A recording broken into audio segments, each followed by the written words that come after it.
Hello, in this session, I'm going to share with you a strategy for understanding the structure of a passage on the reading portion of the ACT and using that understanding to be able to quickly locate information.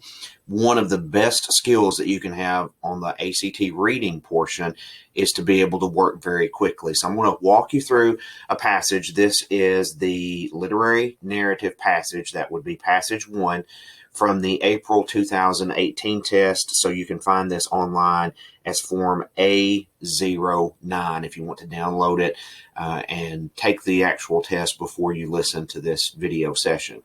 So here we go. One of the first things that I do is read the blurb at the beginning. It's not going to take you an incredible amount of time to do that, just a few seconds, but it prepares your mind for what you're about to read. So if you read just the title and you see that it's called Flower Confidential by Amy Stewart, then you know that this passage is going to be about flowers. And in fact, it's about flower auctions. And then it gives you a little note here about Holland and Netherlands are the same country. So this is going to be about a European flower market. So it helps to set your mind as to what you're going to read. I read through very quickly the first time to understand the structure of the passage. And so I can look at the first sentence and make a prediction about the structure of this essay. I woke up at 5 a.m. and stared at the ceiling of my Amsterdam hotel room. Immediately, since the author has chosen to give us a detail about time, I know that this is going to be a chronological narrative. I also know from the very first word that it's narrated from the first person point of view of the character, or in this case, the author. So that has given me a wealth of information. I've not spent a whole lot of time, and I've just read the first sentence.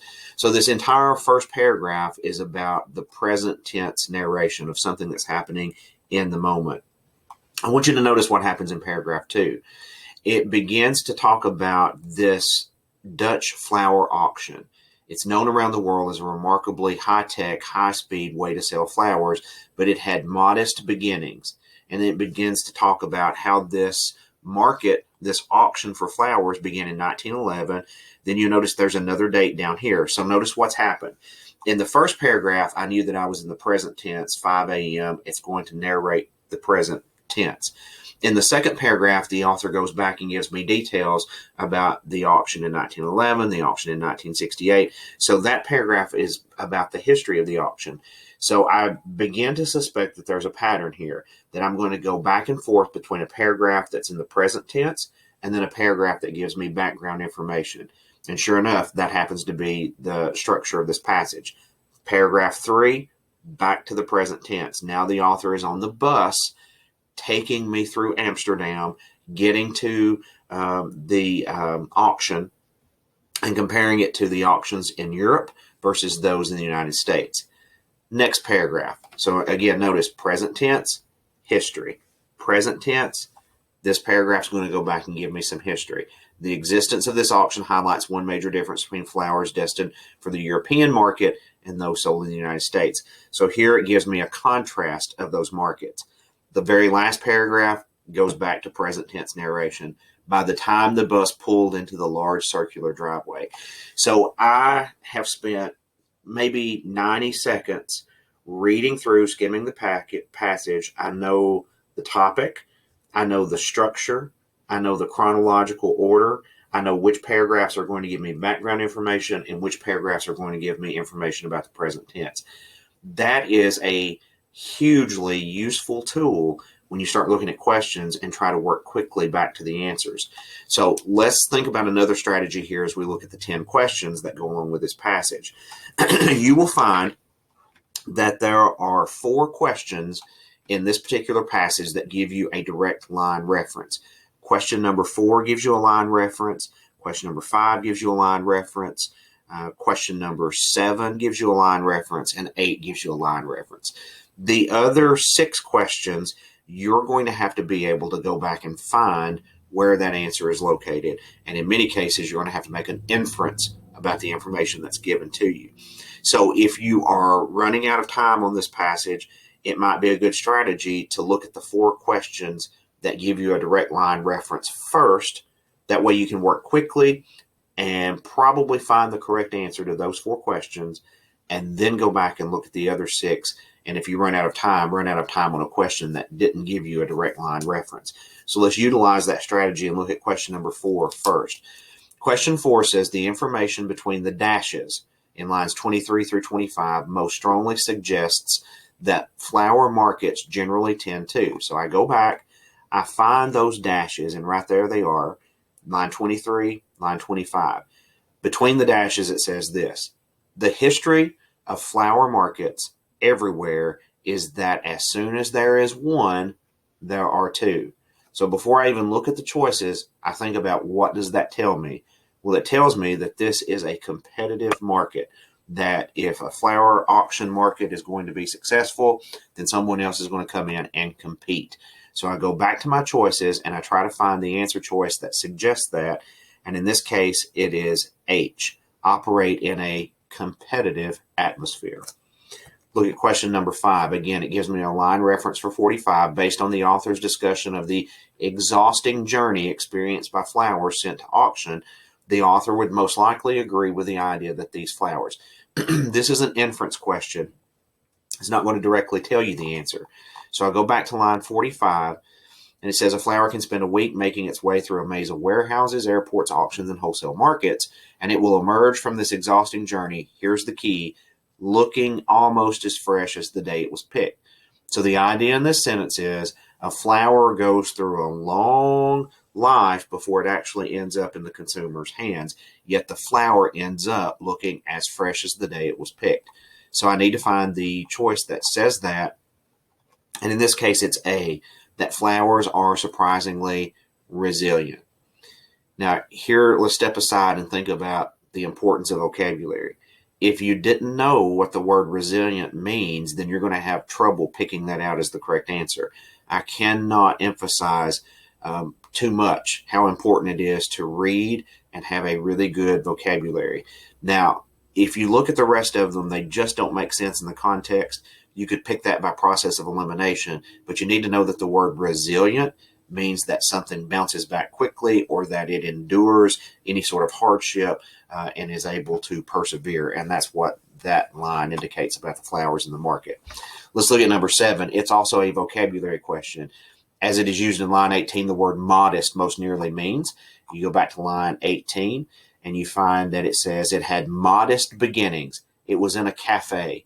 So in other words, it wasn't really fancy. It was pretty humble.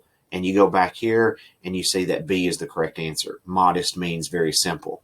And then the last direct line reference is number 8. Details in the third paragraph indicate that one similarity between the flower industry in the United States and the flower industry in Holland is that both. Now this gives you the paragraph that it's in. So it's contained in this third paragraph, but you have to look really closely in the middle of it to see this. Some of them plastered with the same grower and wholesaler logos you'd see in Miami. So you've got the same sellers of flowers in the United States that you have in the Holland market. So when you come back over here and look for the correct answer, you're going to find that it's J, that they use some of the same growers and wholesalers. Okay, so we've quickly answered 4 questions out of the 10 because they gave us a direct line reference. Now let's go back and work through the rest of them. Number 1, which the following events referred to in the passage happened first chronologically. Guess what? We knew that this was a chronological passage from the very first sentence looking at it. But this question isn't going to be very obvious to us. If you go back and reread, I woke up at 5 a.m., what happened first chronologically? The author woke up at 5 a.m. That's not the correct answer. You've got to look at all the choices. That's there as a distractor, meant that you're likely to pick it as the correct answer, but it's not correct. If you make an inference, what had to happen first is that D, flowers and plants started arriving in the auction. The whole point of that first paragraph is that things begin very early in the morning, even before the author wakes up at an early hour to go through the shuttered streets of Amsterdam. No one else is awake because they are late risers, generally speaking, in that city. Number 2, the main idea of the first paragraph. Okay, I don't necessarily need to go back and reread it because I already know that it's first-person narration, that it's chronological, but it's about those early mornings spent going to the flower markets. And the correct answer is H. Though Amsterdam is in general is made up of late risers, the local flower trade is busiest in early morning. Question number 3. The author most strongly suggests that when meeting with a person in the flower trade in the morning, that person will look impatient because. Now it says that even though you're there at 5 a.m. in the morning, it's as if half their day has already been spent. And so the best answer here for number 3 is B. He or she is anxious about wasting time. This flower auction takes place very early, and they are very anxious to get on with the business of the day. We've already answered 4 and 5. Let's look at 6 based on the passage. The main way the U.S. flower market differs from the European flower market is that. You'll find this answer in lines 54 and 55. There is not a single centralized market for flowers in the United States. Okay? So number 6, the answer is J. There is no centralized flower market in the United States. It's easy once I point out where that line reference is. But the difficulty with number 6 is you have to be able to locate that information. So that's why when you read, understanding the structure of the essay will help you find where this is. You know it's not going to be in the paragraph that begins at 5 a.m. in the morning. You know it's not going to be in a present tense narration paragraph. It's going to be in one of those paragraphs where you are actually talking about the history and the background for the market. So knowing that enables you to more quickly find that answer. We've answered 7 and 8 already because remember they had direct line references. That leaves us with 9 and 10. 9. The author refers to the Magic Kingdom and Epcot theme parks mainly to. This is in the last paragraph. And as you skim through it, I underline key words. And so you can see that I have marked up my passage. And one of the things that I underlined was actually this bit about the World's Magic Kingdom and Epcot theme parks. That was important because it gave us a comparison to the size of the market. It even called it a behemoth, a large beast. So I can figure out that answer rather quickly by knowing that it is D. It helps to emphasize the sprawling space that this market occupies. And then number 10 is also a tiny little detail in the passage. According to the passage, which of the following numbers of flowers is sold at the auction? You're going to find that actually in line 85. A full 20% of the cut flowers in the world are sold at this very spot. And so you find that answer as H, 20% of the world's cut flowers. Now that was easy for us to find, but that's such a small little detail, you might be overwhelmed if you're running out of time trying to find that. So know the structure of the passage, know where there are some major details, know what sort of organizational pattern that the author has used, and that skill will help you to work quickly. So what I want you to practice working on is practice that skill in terms of increasing your speed and efficiency of getting through 10 questions on a passage for the reading test.